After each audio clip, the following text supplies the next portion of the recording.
Hotel Lockdown 2025, 7 mini video journal. Failure is not the end of everything, but the beginning of a new journey. Tell us a close encounter you've had in the comments below. Thank you for watching. Don't forget to like and subscribe.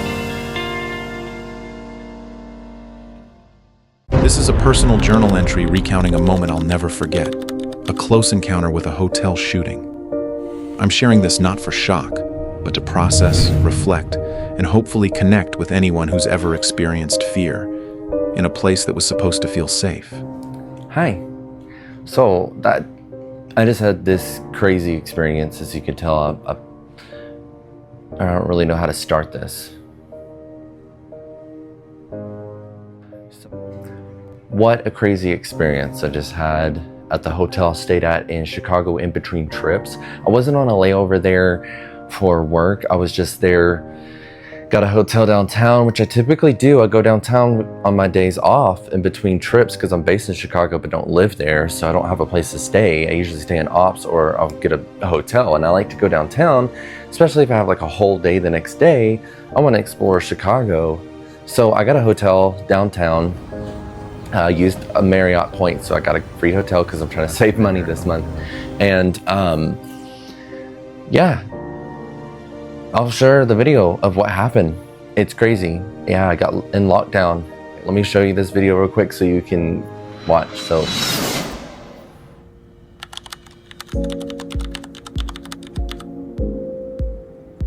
okay, looks like the police are still there. I don't know what's going on. I am in lockdown at this hotel until 5 p.m. Not quite sure what's going on. I'm assuming from what I've read on the internet, it looks like there was a shooting in River North, Chicago. And that might be why, I don't know, but all the lady said at the front desk was that they are advised to keep everyone in the room till 5 p.m. All elevators are shut down and the stairs are shut down. I can't leave my hotel until then. I have a sign-in at 5:43 and it takes like over an hour to get to the airport. So I had to call work, try to figure out what's going on, let them know, let my manager know. I was a little nervous. I got in here, it was shaky. I was like, what is going on? Is there like a bomb threat? So I don't know. I really don't know everything. They haven't really given me information. I'm assuming for safety reasons and to keep everyone calm. However, I get more anxious not knowing what's going on. But anyway, that's just my personality. Wish me luck. Peace. Specifically what happened here. I'm going to step out of the way so you all can see what is indeed a massive police presence here downtown right off of State and Hubbard. Again, still a lot of questions about this scene. We're seeing a lot of officers on bikes. The streets even blocked off. We do know that a police-involved shooting occurred right here near 30 East Hubbard, near the Courtyard Marriott Hotel a short while ago. There are reports that the suspect and an officer are injured, but we're still waiting to confirm with police what exactly happened. We also know, or have learned at least from police, that a knife may have been involved in this incident. But right now what you are seeing is a lot of police go door to door to try to obtain some surveillance video. We're seeing a number of detectives that are out here right now. We just spoke to one police source off camera who said that hopefully in the next 30 minutes or so that they would come out and update reporters with what exactly happened. They did say that at last check, 2 officers were taken to the hospital for observation. We've also learned that COPA is here at the scene, the Civilian Office of Police Accountability, conducting their own investigation. But again, back out here live, some sort of police-involved shooting involving an offender that took place downtown here at State and Hubbard. We've heard that the suspect possibly had a knife on his person. Again, we're still waiting to confirm specific details. Once Chicago police talk to us, we'll definitely come back to you with updated information, hopefully in our 4:30 hour. That is the latest here downtown. Nate Rogers, Fox 32 Chicago. Got out of the hotel early through the service elevators and made it to work on time. Oh my goodness, what a day.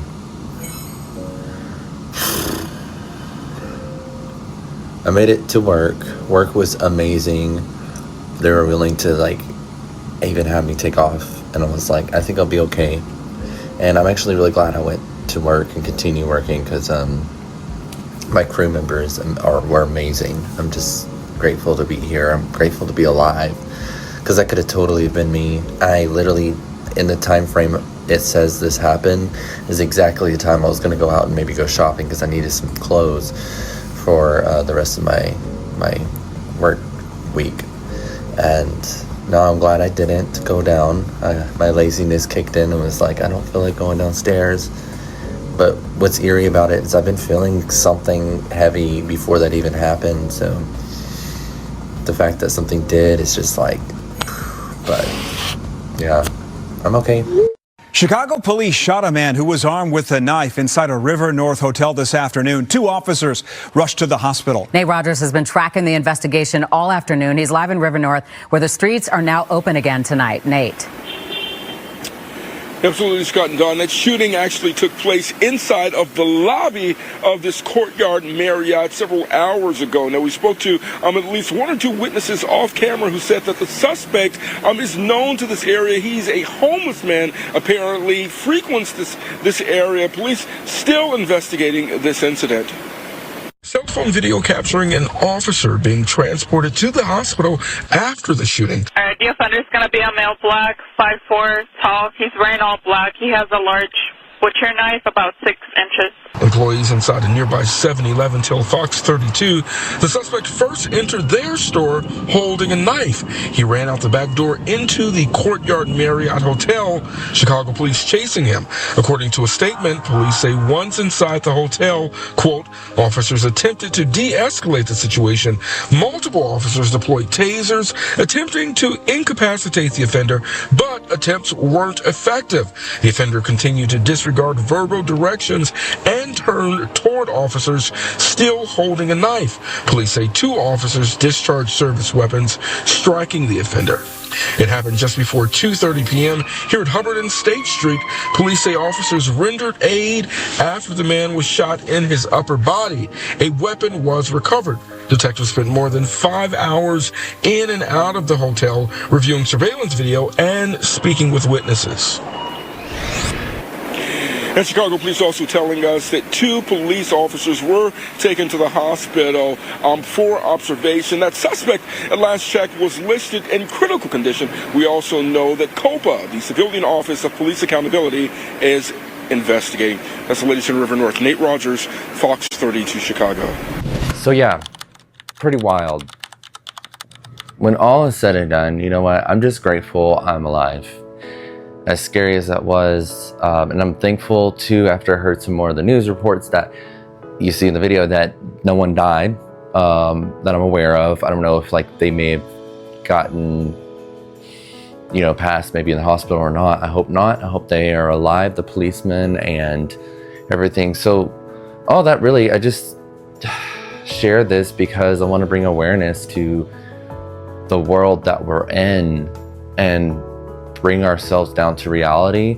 I'm a very big cloud person. I like to live on cloud 9 and be optimistic about so many different things, which is very good. And I think very important, especially now more than ever, to raise our frequencies, to raise our vibrations and our mindsets in a positive direction. But you know, reality hits and it sits in. And so there's moments like that that just seem very tragic and can seem heavy.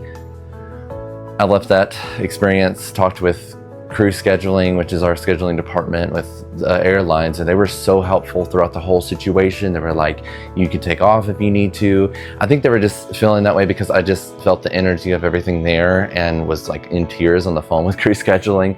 So I think they were just a little bit concerned for me, but I you know, overall, I think I'm okay. You know, I wasn't involved. I could have been killed or severely injured. However, I'm not, and I'm just very grateful and thankful I'm not, and I'm so thankful that I am here, being able to share this story with you guys, and I feel an importance to highlight it in a way to just say, I want to find my people. I'm tired of things being so doom and gloom out here in this world.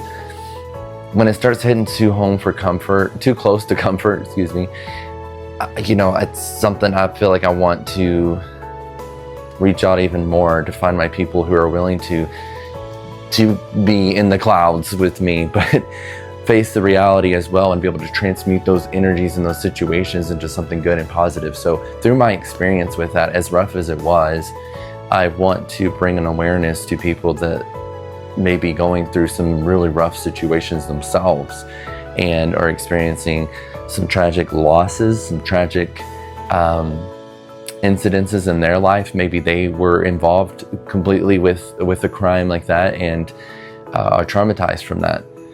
All the more reason why I'm doing this show, and I want to bring us closer together because we're gonna need that way more than ever before. And I just knew this in the bottom of my heart that I was gonna be able to have to like share that. And I wanna be my part in that vibration lift of us being optimistic, going forward, and being there and supportive for one another through whatever tragedies they may be going through, because this world's going to go a little down before it gets better. So the way it'll only get better is if we work on our individual selves and then we combat it with each other, coming together and knowing how to heal one another, how to heal ourselves, right? But to have that support from one another to get that experience and that space to work on these things within ourselves, because these are heavy things. And just be real with yourself and say, hey, I need help. And that's okay to ask for help. It's okay to go to people who are experienced in, licensed in these areas to help us get through these bad experiences and be able to reframe them, and that way that the love and the good positive things are being seen more than the negative. And it's just energy, you know. And there's probably other verbiage that I can use to resonate with somebody else, but take this for a grain of salt, what I say. And if it resonates with you, I would love to hear from you guys. Please reach out to me. I would love to hear how I want to find my people. First and foremost, I just want to find my people. I want to find the people who are just really willing to share their experiences in life on how you work through some of the hardest things in life. That's the point of Jump Seat Therapy and the podcast that I'm doing, is just to bring that awareness to people to know that, you know, the world is not just gloom and doom. Maybe it feels like that in the moment that you're in, but find that help, seek that help for yourself, and go within and be able to bring that community of people together to experience more love for yourself. But I'm done rambling. I want to thank you guys so much for watching. I love you all so very much. Please take care of yourself. Please be careful out there, and try not to live in fear. Try to live in the heart and be aware of your surroundings. Absolutely be aware of your surroundings. If you believe in God, if you believe in some higher source, whatever it is, angels, guardian angels, spirit guides, whatever you believe, like even if you believe in nothing, you believe in atheism, and you just believe in your knowing of just this experience right here, stay vigilant, be aware, and ask for that help, regardless of how that looks like for you. Okay, that's it. Love you all so much. Have a great week, great day. Love, peace, and unity. Together we rise, shine so bright. In these conversations we find our light.